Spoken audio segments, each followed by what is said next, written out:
ఏ గౌతమ్ గంభీర్ అయితే వన్డే జట్టులో సంజు శాంసన్ ని అలాగా హాట్ పొటాటోలో తీసి పక్కన పెట్టాడో, అదే వన్డే జట్టులో చోటు దక్కించుకోలేకపోయినప్పటికీ కూడా ఇటీవల ప్రారంభమైన సయ్యద్ ముస్తక్ అలీ ట్రోఫీలో అద్భుతమైన అర్ధ సెంచరీతో దుమ్మురేపాడు.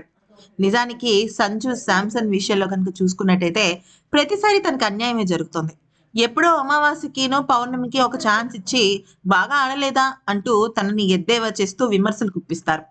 అయితే ఇక పూర్తి స్థాయి వివరాల్లోకి వెళ్తే సయ్యద్ ముస్తక్ అలీ ట్రోఫీలో భారత స్టార్ బ్యాటర్ సంజు శాంసన్, అతని సహచర ఆటగాడు రోహన్ ఇద్దరు కూడా ఒడిశా బౌలర్లను చిత్తు చేశారు.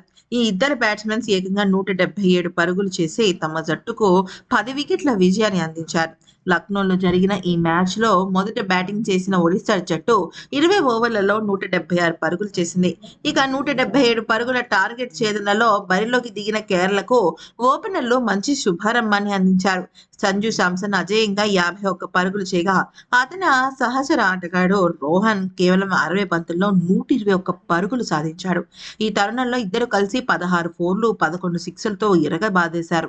ఇక కేరళ జట్టు కేవలం 99 బంతుల్లోనే మ్యాచ్ గెలవడం గమనార్హం. మరో 2 రోజుల్లో దక్షిణాఫ్రికాతో ప్రారంభమయ్యే వన్డే సిరీస్ కు సంజు శాంసన్ ను పక్కన పెట్టేసింది బీసీసీఐ.